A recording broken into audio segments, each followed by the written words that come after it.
Zee 24 तास एक पाऊल पुढे। त्यांनी कुडाळमधल्या सभेमध्ये नारायण राणेंवर जी टीका केलेली होती त्याला नारायण राणेंनी आता त्यांच्या स्टाईलमध्ये प्रत्युत्तर दिलेलं आहे आणि त्यामुळे आता उद्धव ठाकरे आणि नारायण राणे यांच्यामध्ये वाद आणि त्याच्यानंतर आता प्रतिवाद अशी ही स्पर्धा सुरू झालेली आहे। हा वाद लांबण्याची शक्यता आहे। आता आपण बघूया की उद्धव ठाकरे काय म्हणालेले होते आणि राणेंनी त्यांना काय प्रत्युत्तर दिलं। फक्त राणेच्या वस्त्रहरणासाठी म्हणून मी घेतलेली नाही, अजिबात घेतो फार शुल्लक विषय।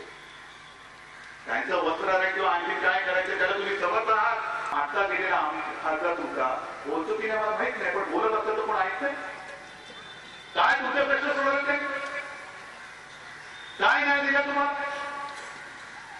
जर दुसरी गोष्ट अशी की नुसतं कुटुंबावरती काही हल्ला करायला किंवा काही टीका करायला इकडे आलेलं नाही। हे सगळं मी बोलतोय, वैयक्तिक दुश्मनी माझी काही नाही, पण ज्यांनी विश्वास तुमच्यावर ठेवलेला आहे तो विश्वासघात जेव्हा तुम्ही करता तेव्हा मला बोलणं हे माझं कर्तव्य आहे।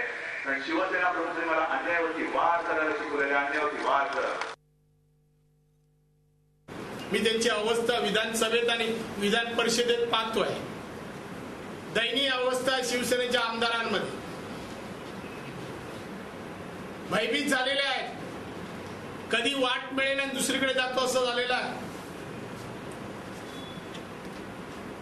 आणि अशा परिस्थितीत उद्धव ठाकरे यांची मानसिक स्थिती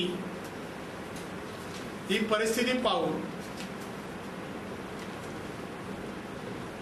नक्कीच मी सांगेन बिघडली असेल। झी 24 तास एक पाऊल पुढे।